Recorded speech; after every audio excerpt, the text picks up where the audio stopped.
First of all, dude, I'm so excited to have this conversation. It's gonna be fun. It's gonna be fun. I just wanted to, before we start, I want to make sure we're on the same page with like why we're doing this, right? Mm-hmm. Thank you. I think it, like the core, it's got to be what nothing else is, which is we're celebrating the game, right? So I think overall, like, I want it to feel comfortable, relaxed. I want it to strike a very positive tone. I typically rant about things. I'm gonna probably rant today. Like, it just comes out naturally, like whatever. All right, let's do it.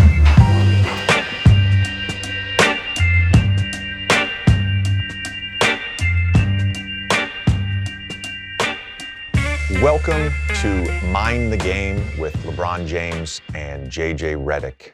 This is a new podcast presented by Uninterrupted and 342 Productions. I want to be clear here. This is a basketball show. This is a show with the intention and purpose to celebrate the game, promote the game, explain the game. We will be covering a number of topics, not just the NBA. NCAA, men's and women's, WNBA, FIBA. LeBron and I are two people who I would call us obsessed with the game of basketball, with this sport that has given so much to us. And 2 weeks ago, we sat down in LA to record the first two episodes. The first episode actually asks a simple question. What makes a great basketball player?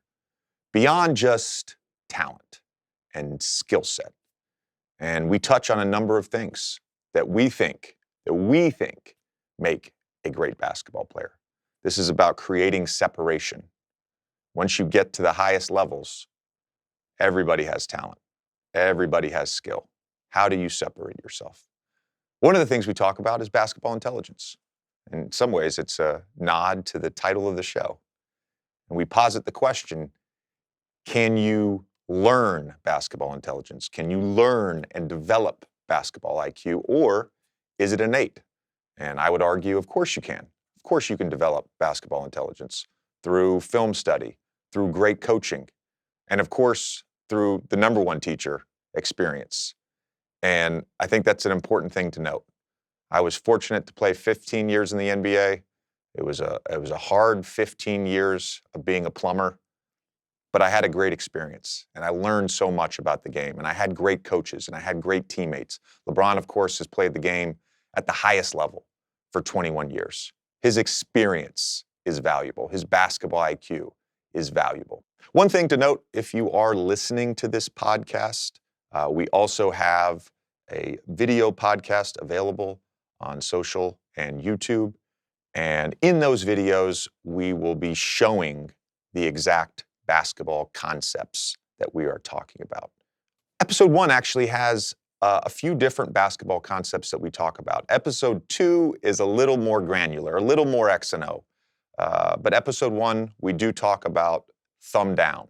What is thumb down? Thumb down is simply a high screen and roll, a high pick and roll. Thumb down angle, which LeBron references, is just when that pick and roll is angled to a side of the floor. So it's not in the center of the floor. It's either in that left high quadrant or that right high quadrant, closer to the sideline. So thumb down angle would simply be a ball handler with the ball, a player in either corner, another player in the high quadrant opposite the ball, and then the screener. And again, these two guys can play pick and roll, and you play out of that. By the way, a lot of teams call high pick and roll something different. Not every team calls it thumb down. I know when I played for Stan Van Gundy and the Orlando Magic, we had thumb down, which was a high screen and roll with the 5-man, the center. We also had a screen and roll called thumb up, which was with the 4-man. LeBron, by the way, will reference X4 and X5. Some teams call the 4-man X4. Some teams just call him 4. Some teams call the 5-man X5. Some teams call the 5-man just 5. Horn's chest is another play that we talk about. Horn's chest is when two offensive players are in both corners, and then two offensive players are directly above the elbow or free throw line area at the three-point line. creating almost like a horns. And then the point guard plays off of that. So the point guard can dribble off either side. The point guard can also throw the ball to one of the players at the horns, and they can get into screening action. This is horns, very simple. Ball handler, a player in either corner, and then 2 players up here. A lot of times, this guy will be the 5-man, this guy will be the ball handler, and this guy will be the scorer or the shooter. Boston Celtics, by the way, when they run their horns action, a lot of times the 5-man is spaced to one of these corners, and they involve Jaylen Brown, Jayson Tatum, and either Drew Holiday or Derek White.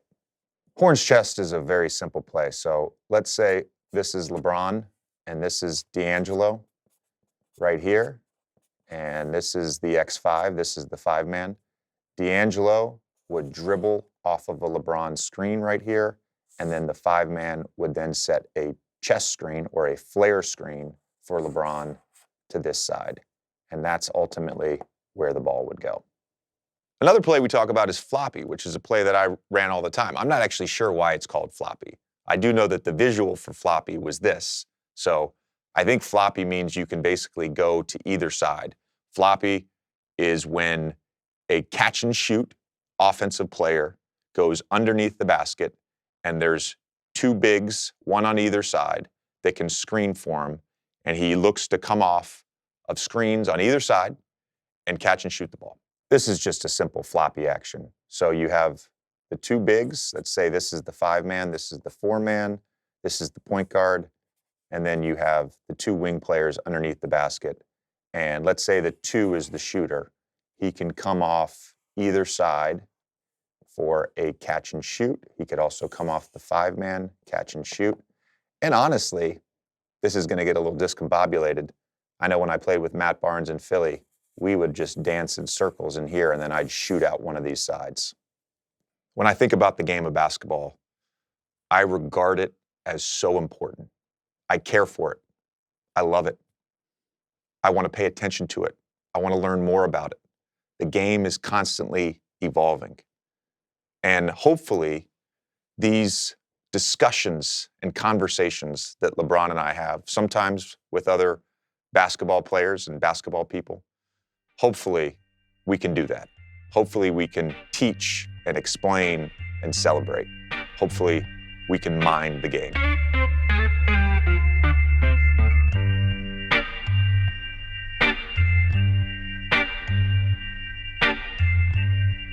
What'd you bring? Well, we're going to start off. I brought 2 bottles. Chambertin 2012. I brought this. This is special. My first championship year. Very special to me. So it's a good vintage in Burgundy. Very, very good vintage. And then Lynch Bosch, 95. I just brought that. I just feel like that's a nice little aftershock. But I'm going to open the 2012 Chambertin, and then we could just, that's okay with you. It's more than okay with me. I heard you're a wine guy too, so. Well, I told you this. We were originally supposed to record this first sit down in New York. So in anticipation of that, I actually brought 3 bottles of 89 Leroy, Clos de la Roche, to the office. And obviously some things came up. We didn't make it work, so. That's a great sound, by the way. We were both on the same page. Yes, we were both absolutely. on the same page, Absolutely. which I love. It's funny, I called your game Wednesday night against the Clippers. You had just an insane fourth quarter. And I was talking about, as it relates to you, competitive stamina, which is simply the ability to do something at a high level and then get up the next day and do it again. And for you, that's happened season after season, year after year. I think the best players have a level of competitive stamina. And it's one of 3 qualities for me that make a great basketball player. Because your quote after the game, it was, I know I was born with some gifts and athletic abilities, but that only gets you so far. For sure. What are the qualities for you that make a great basketball player beyond just talent and skill set and size? Knowing the history of the game. Knowing the history of the game, knowing the ones that came before you, knowing the ones that paved the way, knowing the reason why you're actually having the ability to actually live out your dream. That doesn't happen without the people that came before you. It doesn't happen without Bill Russell, going through what he went through during the civil rights movement and all those things. Oscar Robertson going on with what he had to deal with, during those times. It does not happen if they're able to just be pure in who they are. That allows us to now perform and do it with no care. Also, I think discipline. People, people use that word so loosely. What does it mean to you? You have to have the ability, when it comes to discipline, it's like you have to sacrifice loved ones. You have to sacrifice loved ones for a long period of time if you want to be great. It is very unfortunate, and you feel it at times. You know the saying: if it's too hot, get the hell out of the kitchen. Yeah. Sometimes you just gotta get out of the kitchen because it gets hot. But you have to have a discipline. Sometimes you have to sacrifice loved ones in order to be great because they don't understand. And that's okay. They don't understand what it means to, I am getting up every single day at 5 or 6 a.m. And when I get home after everyone leaves the gym, I'm going to take a nap. So now you're sacrificing your loved ones because you're not spending time with them. And when I wake up, I'm probably going to train again. And then I'm going to have dinner. And then I'm going to bed. And I'm going to do that every single day for a long period of time. Yeah. That's sacrificing and discipline. And for me, I was 18 when I came into the league. So I got my best friends from high school that's now in college. I got one that's at Ohio State. I got two that's at the University of Akron. I have another one that's at a school in West Virginia, Fairmount State. And they're calling me, telling me, hey, bro, you gotta come down to these parties. You're not going to college. You're never going to be in college. And I couldn't do it. I look back on it now. I wish I would have done a few of them. I'm not going to lie. I'm not going to lie. I wish I did. But then the third thing, JJ asked, do you really love the game? Do you really love the game? And I'm not just talking about wins and losses. Do you really love the process of the game and everything that happens before the referee does this? That's the easy part. You know this. You was one of the first ones in the gym, one of the last ones to leave. Everyone sees when the cameras are rolling and the 20,000 fans are there and the cheerleaders are dancing and the popcorn is popping and the celebrities are sitting in celebrity row. But who has the love for the game when nobody is there? I love all of that. And it's interesting, the love of the game part is so funny to me because I think there's a distinction between loving the game, i.e. the game, the actual competition itself, and what it means to actually love the game and everything that goes into that. You hear guys all the time, I just want to play. Okay, do you want to do all the things that are necessary that lead up to playing the actual game? Well, the guys that say, I just want to play, their career won't be long. Yeah.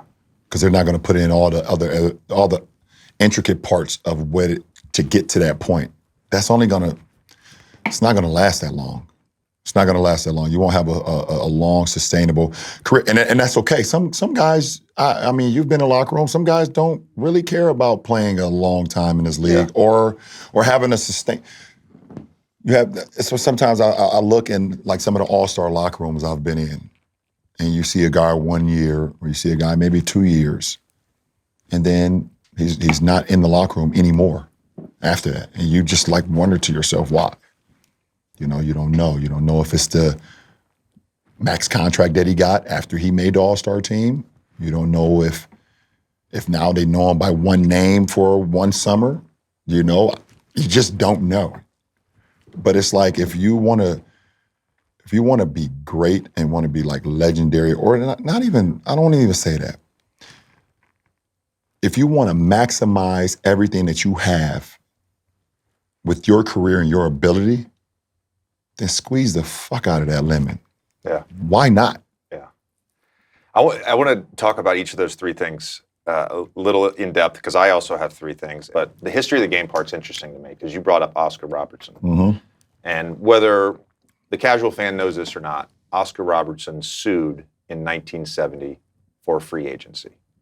And that court case took 6 years. So the NBA really didn't have any form of free agency until 1976. Side note, in 1977, at the time in free agency, you had to compensate the team that was losing the player. Mm-hmm. So Gail Goodrich left the Los Angeles Lakers and went to the Jazz. Mm-hmm. The Jazz compensated the Lakers with some future draft picks. One of those picks turned out to be Magic Johnson. Be Magic. It's pretty interesting. You talked about the discipline. It's pretty interesting. That's pretty cool, though. It's like soccer now. Yeah. It's like soccer. You got to compensate the club in order. There wasn't real unrestricted free agency. John Koncak was the first guy, and that was like 1987. Right. It just didn't exist. Right. The reason, I didn't make as much money as you, but the reason I got to make a lot of money in the NBA is like it's a direct line to Oscar Robertson. Yeah, for sure. You know, so let's celebrate that, right? Mm-hmm. You talked about the sacrificing loved ones. I always felt like my pursuit was so selfish. Yeah. And I would acknowledge that to my wife, my kids, whatever, my friends. Yeah. It was so selfish, but it was like the only way that I knew how to do it. The only way. That's it. So you touched on those things. My three things are competitive stamina, mm-hmm. Which I'm going to get to in a second. The love of the game is one of mine, for sure. Caring more about your craft instead of the other stuff that doesn't matter is a direct quote from you. For sure. And then the third one, I think, is basketball IQ. Yeah. Basketball IQ. I have described Nikola Jokic, I've described you as having supercomputers. Like your processing speed is a little different. I put James Harden in that category. Mm-hmm. I put Luka in that category. Yeah. There's a number of guys that have like a different processing speed. Some of this stuff, love of the game, that's a little bit of just desire, attitude, all that stuff. Competitive stamina, same thing. Yep. Can you develop basketball IQ at the highest level? You can get a little smarter as a player. Can you develop it as a it's funny. When you brought up basketball IQ, the first thing that came to my mind, I started thinking right away. I was like, are you born with basketball IQ, or are you taught the game the right way, and now the basketball IQ clicks on? Like I was literally just when you was explaining that, because I come from, I believe, great coaching. You know, from my Little League coach, Frank Walker, senior, to my, at the time, AAU coach, Coach Drew Joyce, to my high school coach, who was a former college coach, Coach Dambrot, and then my AAU coach took over when Coach Dambrot went back to college basketball. I'm thinking to myself, I'm like, I was taught the game the right way. But the one thing that those coaches always told me, they told me that I had an uncanny ability to process information faster than anyone they've ever seen. One coach, and this is, I know you're gonna smirk about this. There's guys in the NBA that if you call a play or a coach draw a play to one side of the floor, they can't switch it in their head and do it and say, let's run it to the other side without the coach drawing on the clipboard. Yeah. I've never understood that. And I don't know. I never understood that. So if I say we're running thumb down angle, we're running on the right side, so because I have a left-hand point guard, he wants to come middle to a strong hand. He has the ability to hit the pocket pass with the left hand, has the ability to throw ahead, he's lefty, and also has the ability to throw back on the shake. But if I say, hey, we run a thumb down angle on the left side because now the right-hand guard coming right, I've had teammates that's like, oh, what do you mean? Coaches always, in practice, we only ran it from this side. Yeah. I could flip a play when I was 8 years old.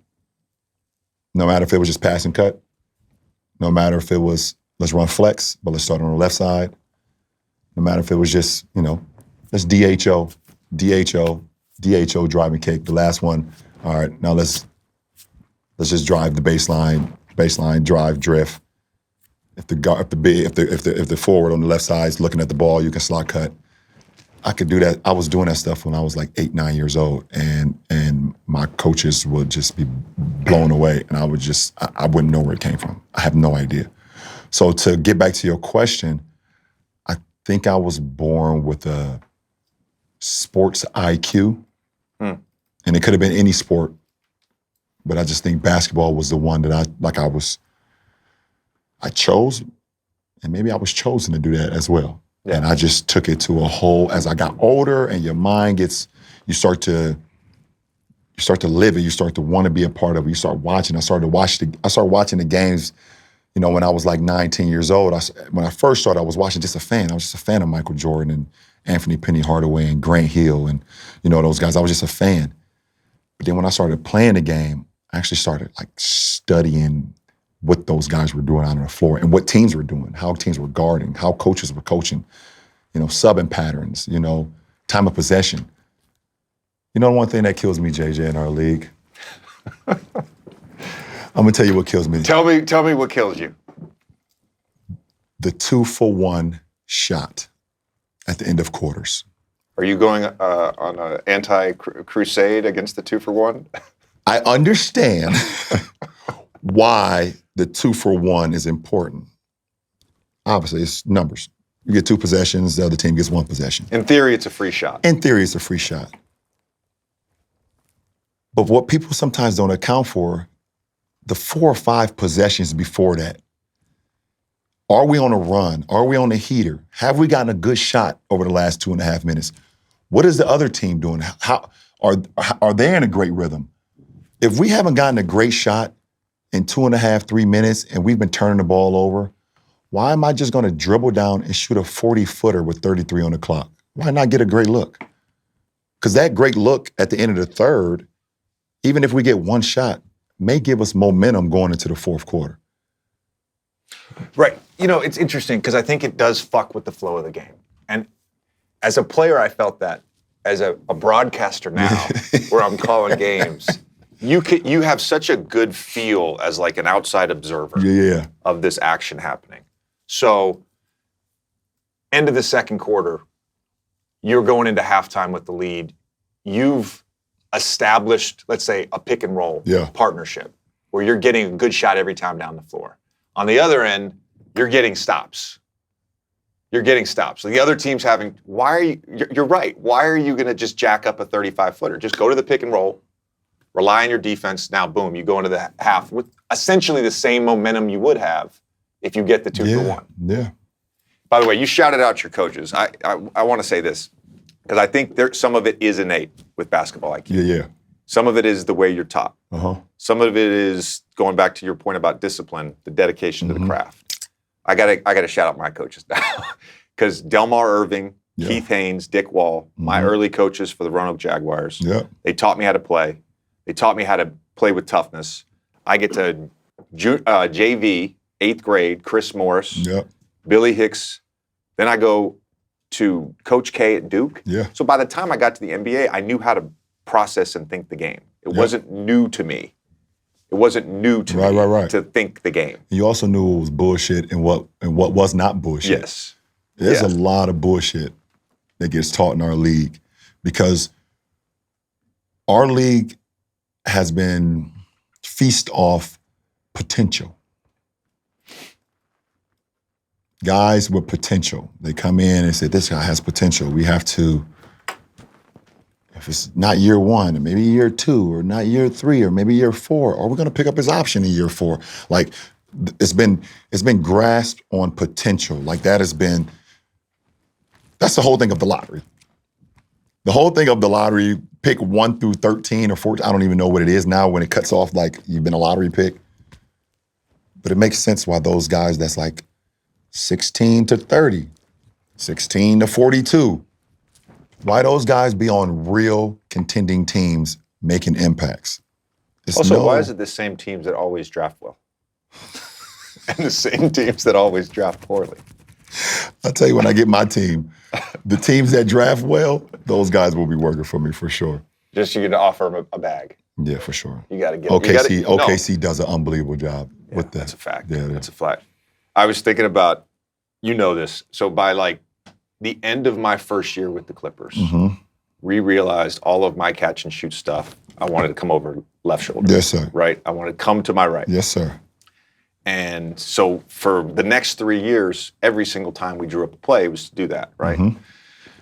When I got to like Philly, to your point about like guys not understanding this, I got to like Philly and New Orleans, the coaches would draw up a play in the huddle, and I'd be like, no, I want to come over my left shoulder. Just flip it. Yeah, and I'd walk out on the court, and then my teammates would be like, oh, what am I doing here? Yeah. You know what I mean? I'm like, no, just flip it. Which guys, by the way, the processing speed, I mentioned a few guys. Yeah.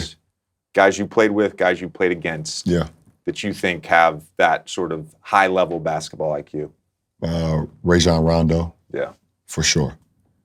He can process, flip, do things on the go. Like, it's very weird to me that he's not coaching at a high level. I think it's because he doesn't want to do it. It's a lot. It is a lot. It is a lot. And who wants to deal with all these rich, entitled guys all the time? You guys make too much money now. It's just a weird thing. You guys make too much money now. It's just a weird Let's thing. get a cheers, man. Let's get a cheers, man. Cheers. Cheers. Thank you for the wine, by the way. It smells amazing, too. Going back to that competitive stamina thing, because I was calling the game, and I knew this because I played in LA, but Clippers home games against the Lakers is not really a home game. Half the crowd are Clippers fans, half the crowd are Lakers fans. And so the arena felt very subdued, because you guys were getting your ass kicked. Getting our ass kicked. The body language was bad. I think I even mentioned that on air. Like, you just saw it in the huddles. You saw it coming out of timeouts, going into timeouts. You saw it when guys were getting subbed out. Yeah. Like, it was just bad body language. And then, as Darvin Ham said, you decided to put your cape on and lead this comeback. You outscored the Clippers by yourself in the fourth quarter. In that moment where you're down 19 in the fourth, it's a dead game. You know your team is, I call it like letting go of the rope. Doc Rivers used to always say that. Don't let go of the rope. Yep. What goes through your mind? You probably got a few minutes to try to change it, or you're gonna get pulled. Knowing it's a back-to-back. Knowing that, okay, we lose to the Clippers. We got our ass kicked, okay. But we can't then the very next night lose to Washington as well. So I go out there down 19, with the lineup. I believe at the start of the fourth lineup, it was myself, D'Lo, Jackson Hayes, Taurean Prince, Cam Reddish. So, Coach drew up a play. First play, I believe he drove up Horn's chest. And they fucked up. They fucked up on the Horn's chest. So we ran it again. And that's another thing that bothers me about the NBA too. Why do we not continue? Just run the same thing over and over until they stop it. Guys would run a play one time, then you would score, and then they'd change the play. But anyways, we ran it again, and they fucked it up again. So, for me, if I see 2 threes go down, I'm going to check and see if it's a heater in this right elbow for sure. And I hit another one. And at this point, now I'm feeling really good. I got a nice bounce in my step.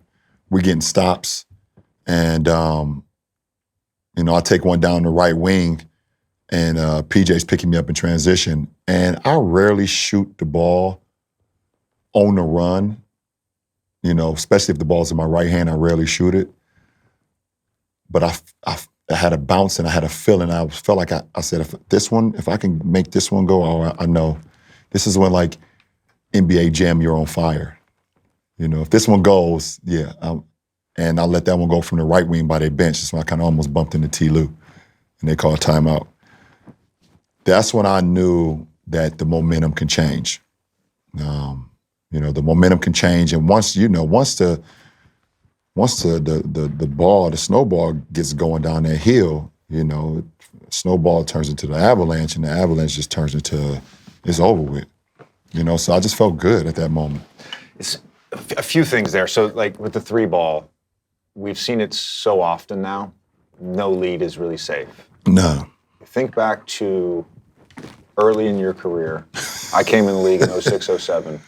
I played no minutes my first 2 years. Yeah. But you know what? If we had a 19-point lead going into the fourth, I might get all 12 minutes. of garbage time. For sure. People would clear their benches. Yeah, for sure. This was 15 years ago. For sure. People would clear their benches with a 17-point lead in the fourth and 9 minutes to go. For sure. You can't do that anymore. You can't do that anymore. You know why? Because I believe in 08, 09, or whenever that little light-skinned fucker came in the league that's in Golden State, he changed that whole narrative. He did. He single-handedly changed the no lead is safe. It's like Pat Mahomes right now. It's interesting you bring up Steph because I think there's love that guy, a long history of Steph. Great players that have impacted the game. And you can see a lineage between different skill sets, right? Michael to Kobe, right? You can see that. I don't know that there's been a player that has influenced the game more than Steph. And you can certainly point to like Harden for sure in that era, Damian Lillard for sure, but you're right, it started with Steph. When it comes to influence, since I've been watching the game, the most influence on the game, and obviously we know what Mike did for the game. Sure. You know, but Steph and Allen Iverson are the two biggest influential guys in our game since I've been watching and covering it, you know. One, they're 6'3", 6'4", if you want to. Steph's not 6'4". If you want to look on the back of a basketball card, you know, you're always a lot taller on the back of the basketball card. You know, Allen Iverson and Steph, they were just so relatable, and kids felt like they could be them. They were guys that was not always counted on. They were small in stature, and they just defied the odds. So you got AI, who's like unbelievable crossover, cornrows, arm sleeve. We wear arm sleeve. Everyone wears an arm sleeve now because of Allen Iverson. And he's going in the trenches, you know, laying it up over bigs, whatever the case may be. And now you have Steph, who's shooting over the Empire State Building. You know, it's just like those two are the two most influential when you say the game, how they changed the game, and the kids, and like, those are two guys that you just wanted to watch every single night. I have an arm sleeve because of Allen Iverson. Like, no bullshit. Listen, no bullshit. One of my tattoos is because of Allen Iverson, for sure. And Steph, I think he changed, like the influence with Steph, I think is like he fundamentally changed how we viewed how the game should be played with the three-point shot. Do you think, because part of the Steph thing and this three-point revolution for a fan is that we have now simplified the NBA. All right, we're just going to shoot a bunch of threes. Yeah. My question to you, going back to that basketball intelligence piece, does the game require more basketball intelligence now, or does it require less than when you first started?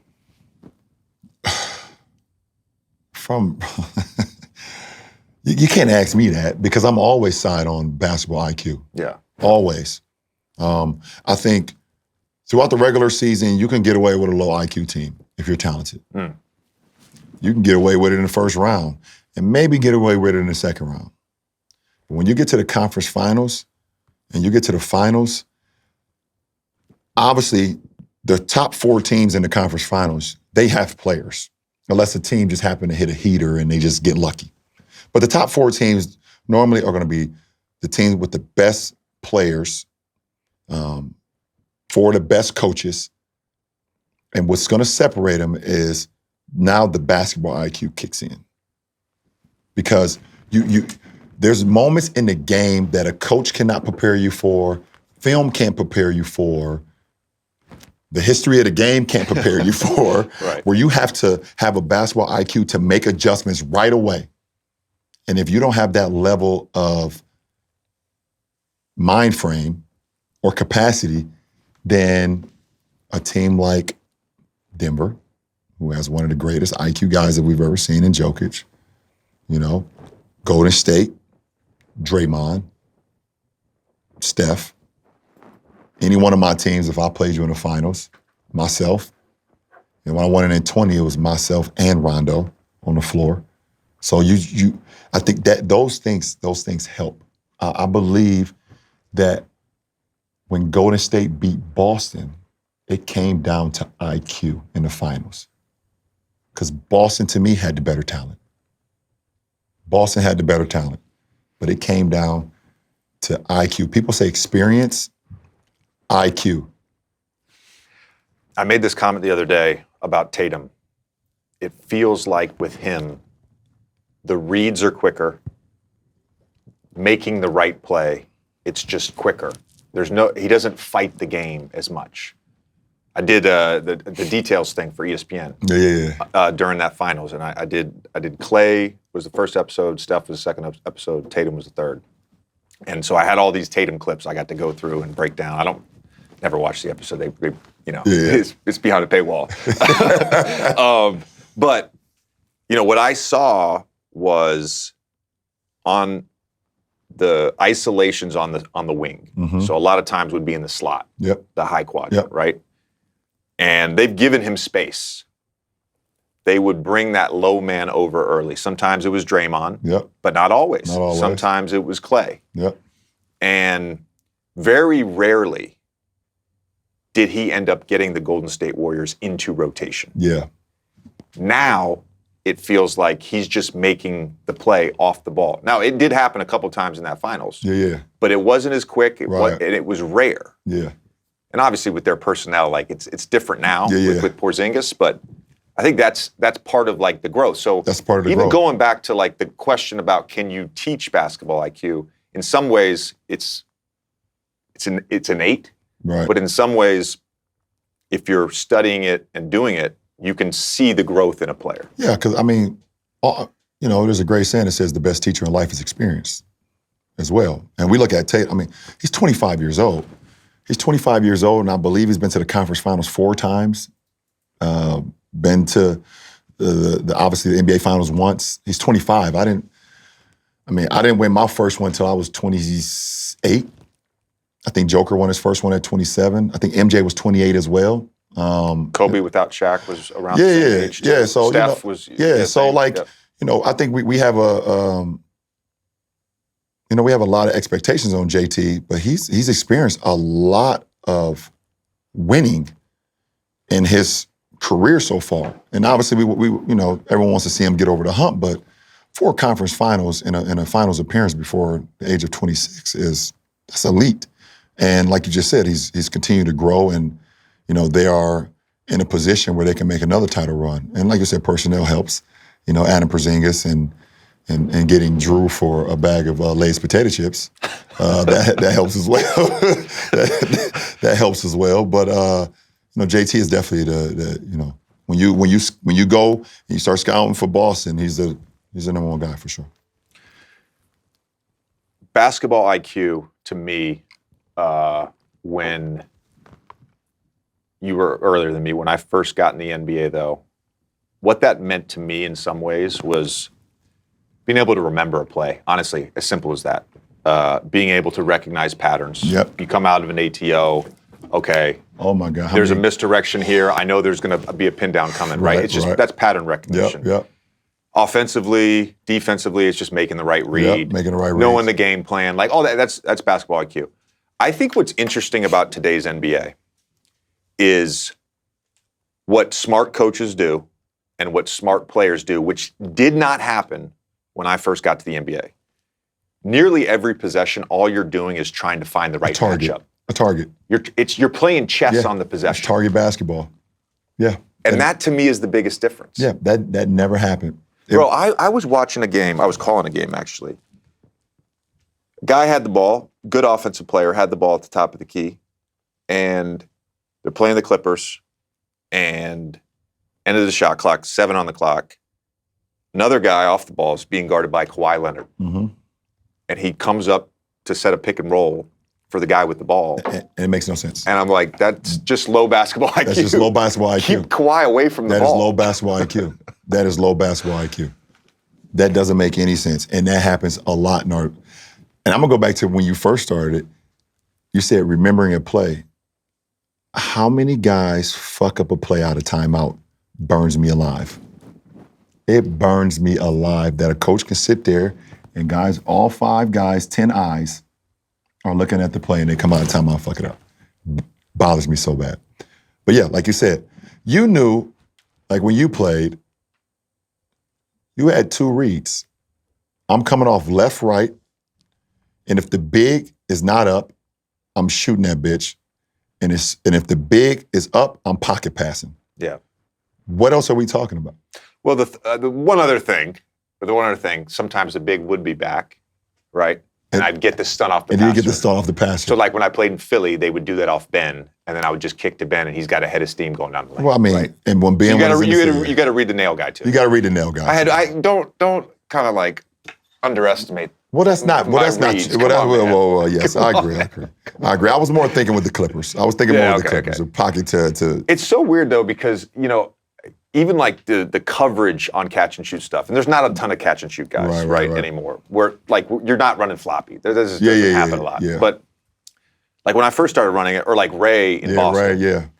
When you're running that, you would always stun up with the big. And the pocket pass was always there. Always there. Once teams started playing more drop coverage, they just kept the big back and catch and shoot. Right. And so a lot of times that help would actually come off the passer. So if they knew we were in a catch and shoot play, kick to me, the help comes off the passer. Then it's I got to make that read back to the top. Yeah, I mean, obviously, because now offense is so more extended now. You know, the big could be the guy that can help up a little bit because, if you look at like Rip Hamilton, at the time he wasn't coming off their floppy down action going to the 3-point line. He was coming off more elbow action, so you can kind of, contact help with the big, and then mostly when we came in the league. There was a point guard in the front. There was another forward at the free throw line. And there was two bigs. So even if you did get extended a little bit, when you made the pocket pass, at least the other big, X4, X5, could come over and help. Now, in Boston's case, it's 5 guys on the perimeter at one time. Nobody's in the paint. Nobody's in the paint. You have Drew, Jayson, Brown, Porzingis could be at the top. He could be, you got Derek White. They're all over the place. So, the level of where you help from has changed a lot because the bigs in basketball history have been programmed to help no matter where they are, and that's where the IQ comes in too. You got certain bigs that if I just drive this slot, and they say, don't help strong side shooter in the corner. That is the easiest 3. You just know that there's certain bigs that he's going to leave no matter what because he's been programmed his whole life to protect the rim. I think we can wrap there. Because if I go to the next thing, we're going to talk for another hour. Yeah, because I can talk. No, I'm serious. Like, because that was legitimately what I had as episode 1. Okay. All right. That's been fun. How was it? Just keep rolling. How was it? Subpar? That's me. Okay. Only okay? We got room for improvement. This has been episode 1 of Mind the Game. Thanks for listening. Thanks for watching.